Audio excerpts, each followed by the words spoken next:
This true story was sourced from Reddit.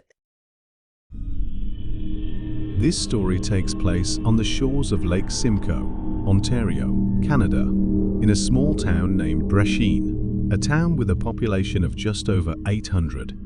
This is very much your typical small countryside town, with not much to it other than fields upon fields, a small grocery store, post office, and a small restaurant. A short drive through this town, going north on Highway 12, is where my aunt and uncle lives, especially the east side of the highway, which is as specific as I'd like to get. Growing up, I always looked forward to going up it took approximately an hour and a half to drive there, which was also something I enjoyed as well. Before I dive too much more into this story, I'd like to state that I was never really one to believe in supernatural or paranormal. However, after I was witness to the events I will get into, that would change. I would also like to state that I have no intentions of trying to convince those who read this of anything. It was the October of 2015, and my girlfriend at the time, and I, along with some of my family, made the drive up to my aunt's for the night to have a dinner. We arrived late afternoon, and after greeting my aunt and uncle, I quickly began to set up the tent I brought along to sleep in, as there was more people at the house now than there is available sleeping space, so I offered to sleep outside in a tent with my girlfriend. Fast forward a few hours, and we have now finished our dinner and are gathered outside on the sheltered porch, enjoying a few laughs and each other's company. A bit more time has passed, and now the sun has set. My girlfriend excuses herself to go inside and use the washroom, which is in the basement. She knows where it is, and despite me offering to take her inside, she declines and goes in on her own. Shortly thereafter, she returns, but with a look of concern on her face. Now, having rejoined everyone on the porch, she quietly pulls me aside, having heard the fear in her voice. I quickly excuse us both. I go on to ask her what the matter was, clearly seeing something has startled her.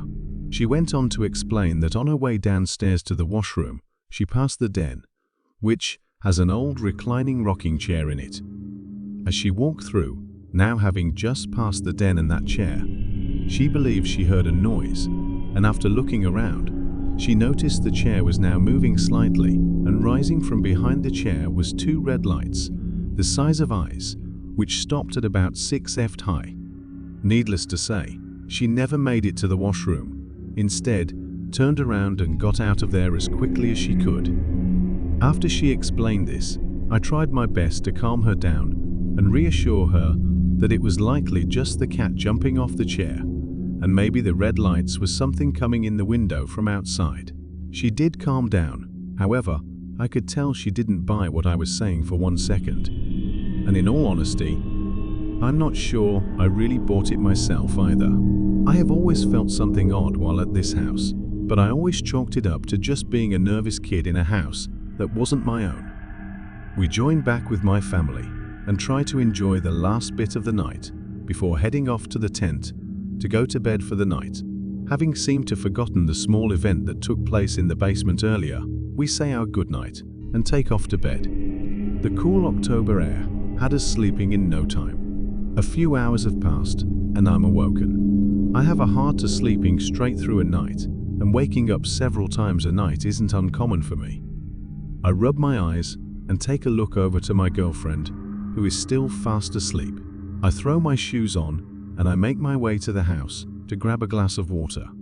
After getting to the house, then the kitchen, I now have my drink. From the kitchen, I can see headlights coming up the country road, getting to the end of the laneway, which is probably 50 yards or so.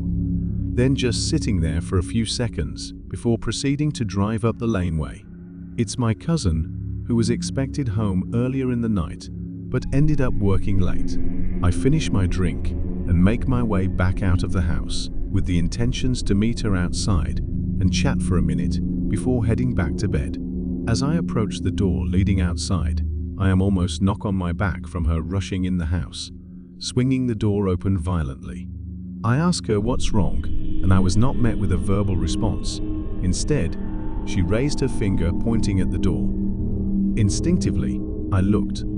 There was 2 red lights the size of eyes, inches from the glass on the door, accompanied by fog forming on the glass, then disappearing as if someone was standing nose to the glass breathing. My cousin told me that upon driving down the road towards the house, she was hit with a heavy sense of dread and anxiety. Once getting to the end of the laneway, she claims to have seen a tall dark shadow standing beside the house, which explained why she had stopped and what she was looking at.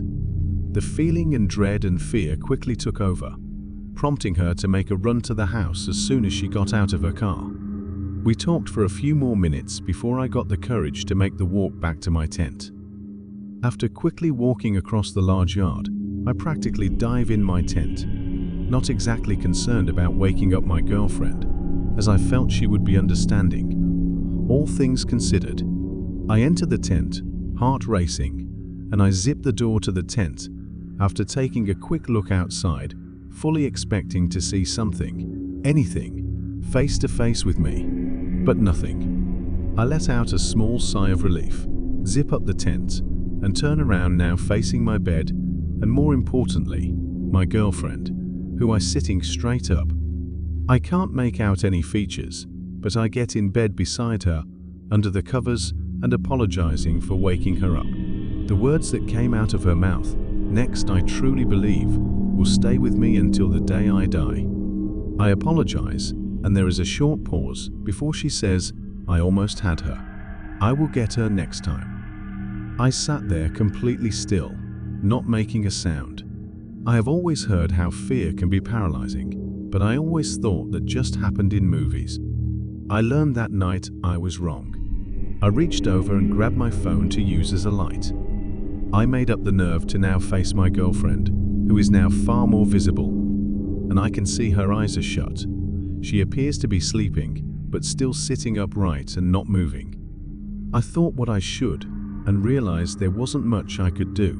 I guided her to lay back down, and I attempted to get some sleep. But as I'm sure many of you reading this would expect, sleep didn't happen. The morning came and a wave of relief came over me. My girlfriend woke up, and had I decided, I wasn't going to bring up anything that happened after she fell asleep. I didn't want to freak her out, especially because we were planning on staying over again that night. That would not happen. The day goes on like a regular day, and we are all back together, sharing laughs and each other's company. My cousin has not left her room, but nobody was very surprised considering we all knew she got home quite late and would be working again tonight, so really this was her time to sleep. As the day goes on, my aunt receives a call from her neighbor. Now her neighbor lived close to 1 kilometer away, but was her neighbor nonetheless. After a quick phone call, my aunt returned saying her neighbor and her neighbor's friend would be joining us for dinner tonight. The 2 of them arrive at around 4. My cousin, who has only been awake for a short period of time, has gotten ready for work, and upon passing my aunt and uncle, says she needs to talk to them later, everyone hearing the concern in her voice. I'm unsure if it was that statement that prompted my girlfriend to bring up what she witnessed the day prior, but she did. After sharing what she's seen, the neighbor's friend became quite interested. Not obviously worried or anything, but the neighbor's friend, who we can call Jane, said that she has experienced similar things her whole life. Jane went on to share some of her own similar personal stories before nervously asking us if it would be okay if she, alone, walked through the house, claiming sometimes she can pick up on things. We have all since eaten dinner and agreed to let her take her own personal tour of the house alone. We all gathered out in the yard, circling the fire pit, and watched through the windows of the house, and as enters room by room, turning off the light before entering the next room. Soon, the house is dark, and we see her make her way towards the basement. Far more time was spent down there than the main floor of the house. She returns and joins us outside. "Well," we asked, not exactly sure what to expect. She looked around the group, visibly nervous, before recounting her time at the house.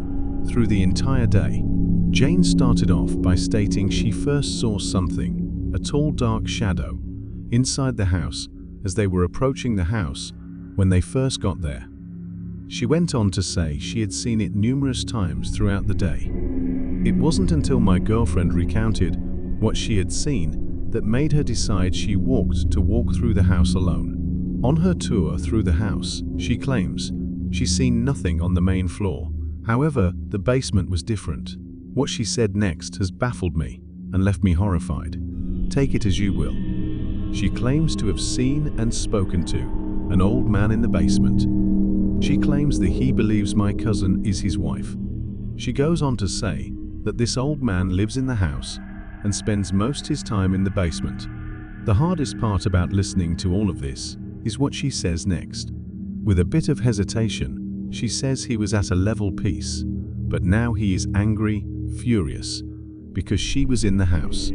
She could see him, now we know about him. He is extremely mad because now we are aware of him. Now, Jane said, he isn't peaceful. We ended up packing our belongings and leaving that night, not even giving a second thought to spend the night. For the next few months, everyone that spent the night in the house would report seeing the red eyes and would have horrible dreams about something lifting them out of their bed before carrying them off into the field. A blessing would later be done on the house, and I haven't heard of anything else occurring. And that's what this story will end. Hopefully, whatever was there is no longer. If you've made it this far, I appreciate you taking your time to read this. I would like to say again, this is 100% true and not exaggerated. If by some small chance you happen to be from or live in Brechin, you may know the property and my family, and will understand this story completely.